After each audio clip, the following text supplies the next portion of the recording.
Le barde regarda ses compagnons. Tu es des dieux. Ouais, tu es des dieux. Tu es des dieux. Ouais, tu es des dieux, répéta le hobbit. Tu es des dieux. Les deux compagnons qui revenaient du territoire de l'homme au masque sombre insistèrent bien en regardant le barde. Oui, tu es des dieux. Maintenant, allez, sors la bouteille, ramène nos compagnons, et puis on y va. Alors, moi je lance mon sortilège, et zou. Tu lances ton sortilège, et zou, dit le barde. Et comment? Ben, c'est un sortilège qui va nous ramener dans le passé. On va tuer un couple qui sera destiné à devenir vraiment de la saloperie plus tard. Et donc ça intéresse l'homme au masque sombre qu'on les élimine tous les deux afin qu'on change la donne dans le Panthéon. Et ouais, c'est qui ce couple? Moi je suis barde, je connais peut-être l'histoire. Non, si, ça date il y a trop longtemps, avant bien que les histoires sont consignées, c'est du temps des héros, des légendes. Mais justement, si c'est du temps des légendes, moi barde, on doit tuer qui? Rien, on doit tuer juste les deux personnes qui sont à l'origine de tout le Panthéon, les deux premiers, quoi. Les deux premiers, quoi. Hein, ceux qui ont donné naissance à la plupart des dieux. Et ouais, mais ceux qui ont donné naissance à la plupart des dieux, ils ont donné naissance à la plupart des dieux de notre Panthéon, ça fait éventuellement, si je ne m'abuse, Plouf et l'homme au masque sombre. Oui, ça fait éventuellement Plouf et l'homme au masque sombre.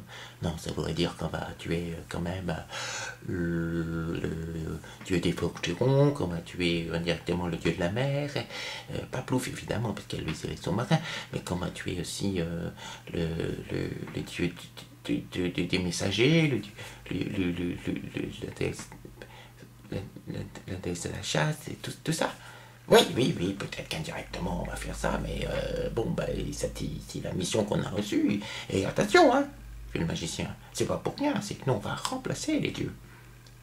Et c'est peut-être le but quand même de tout aventurer. Il n'y a pas assez de place au Panthéon, et franchement, il a trouvé qu'on était ses élus, là, l'homme au masque sombre. Donc c'est ça qu'on doit faire, c'est notre mission.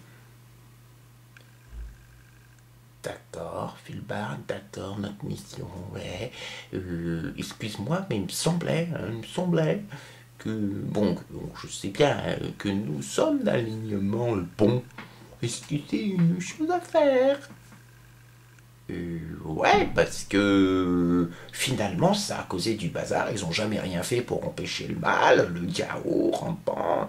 Mais c'est pas eux qui ont donné naissance au chaos rampant. C'est les dieux qui luttaient contre les titans. Tous les méchants, ça vient des titans. C'était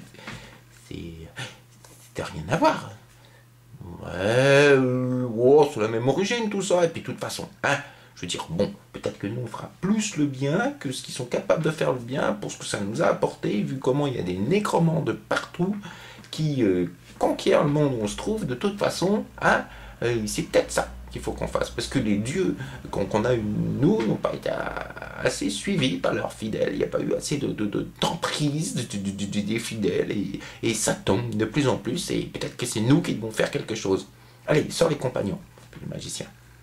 Et ouais, les compagnons, le bar, il y a eu comme un problème en fait. Comment ça, il y a eu comme un problème? Les égouts de la cité des géants d'où je viens, il faut que vous compreniez que c'était pas si simple, c'était même très compliqué. Comment ça, très compliqué? C'était des égouts, t'as dû t'échapper d'égouts, en plus, si t'avais sorti, je pourrais être invisible.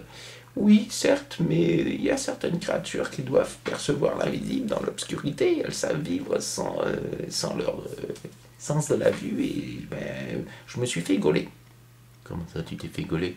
Un moment, alors qu'il y avait beaucoup de bruit derrière moi, que j'essayais de fuir, que de pénétrer par un tunnel trop étroit pour moi. Moi, ça, c'est une chose que tu sais faire, normalement, fit le hobbit. Le barde regarda le hobbit en le tensant vertement. Le hobbit se tut. Et oui, enfin bon, j'étais coincé, bref, une chose m'a saisi et m'a dit donne-moi tout ce que tu as sur toi et je te laisse en vie. C'est ce que tu as fait, fit le magicien. Tu n'as pas essayé de te défendre. C'est-à-dire que la chose faisait quand même 2 fois ma taille, que moi j'étais épuisé, hein. J'avais pris quand même pas mal de coups, et puis j'avais plus de sortilège.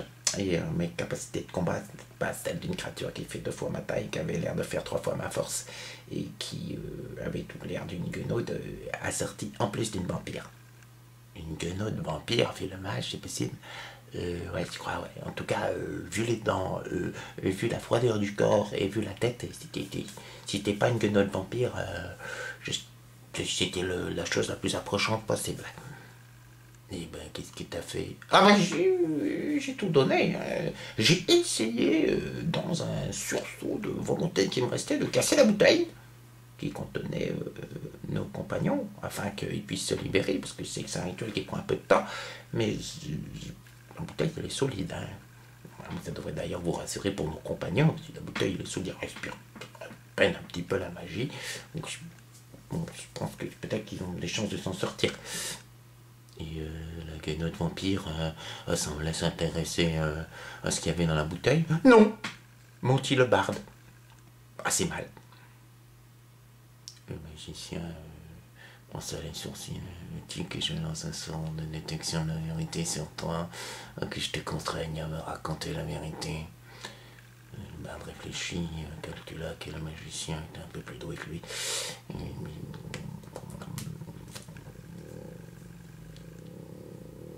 Ouais, non, elle s'intéressait à ce qu'il y avait dans la bouteille, c'est vrai. Et pourquoi? Je sais pas. Rementit le barde, mais mieux. Bon, ce qu'on va faire, c'est qu'on va dormir. La nuit va nous porter conseil. J'aurai récupéré tous mes sortilèges et je lancerai un sort de détection des objets. Soit, fit Barbe, je souhaite. Mais vous êtes sûr que vous voulez tuer des dieux? Oui, nous sommes certains qu'on veut tuer des dieux. Certains, c'est le but. La nuit ne leur porta pas spécifiquement conseil, ou non. Surtout que, bon, il se trouva que le barde se réveilla inopinément et attacha fermement ses compagnons, les débarrassant de tous les objets qu'ils avaient sur eux. Lorsque le magicien et le hobbit se réveillèrent, les côtés tenus en joue par le barde, ils ne purent que s'énerver quelque peu. On passera la demi-heure d'invective concernant les choix et préférences sexuelles de chacun. Et lorsque la conversation put reprendre un niveau sonore audible, le magicien continua en disant « Explique-nous ce qui s'est passé, pourquoi tu nous as fait ça ?» du ton le plus affable qu'il pouvait avoir sur le moment. Le barde leur dit qu'il ne pouvait pas tromper ses compagnons plus en avant, et que ce qui s'était passé, c'était que la guenaude vampire, ou chose approchant, avait demandé au barde une chose dans les égouts. C'est que pour sauver les compagnons qu'il y avait dans la bouteille, il ne devait pas faire la mission de ses autres compagnons, de ceux qui étaient devenus différents dans le labyrinthe. Et que là, il était bien embêté, le barde, parce qu'il devait faire un choix entre le magicien et le hobbit, qui étaient des bons compagnons, hein, et puis tous les autres, qui étaient aussi d'excellents compagnons, mais plus nombreux. Cela dit, dans une bouteille. Le magicien fronça les sourcils, mais tu te rends compte de ce que tu nous dis? Oui, je me rends compte, mais de toute façon, je dois aussi vous avouer qu'elle m'a dit que elle était dans la... Enfin, je veux dire que tu peux lancer ton sortilège, mais il y a toutes les chances qu'elle soit repartie, parce que pendant la nuit, j'étais réveillé, je l'ai vu sortir des égouts et prendre la direction du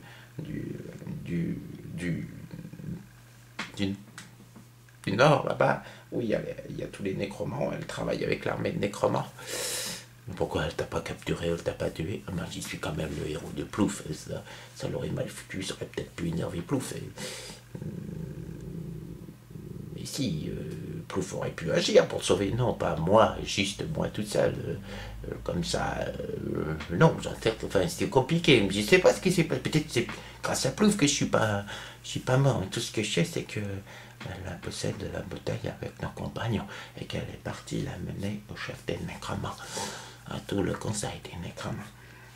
Qui dit, nous, on fait ce que tu nous as demandé de faire, et ben on ne reverra jamais nos compagnons, jamais. Jamais, jamais, jamais. Jamais. Les dieux n'interviendront pas pour nos compagnons s'ils sont mis, je ne sais pas, quelque part enterrés pour l'éternité dans un endroit que même les dieux ne sauraient retrouver. Puisque nos compagnons, on peut les retrouver que s'ils meurent, leurs âmes pourraient servir vraiment à quelque chose, mais s'ils ne meurent pas, voilà. Qu'est-ce qu'on fait, fit le magicien?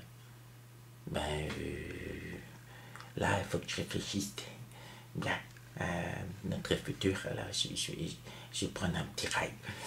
Un petit rail, ouais, bah oui, yes. On a chacun ses petits biscuits.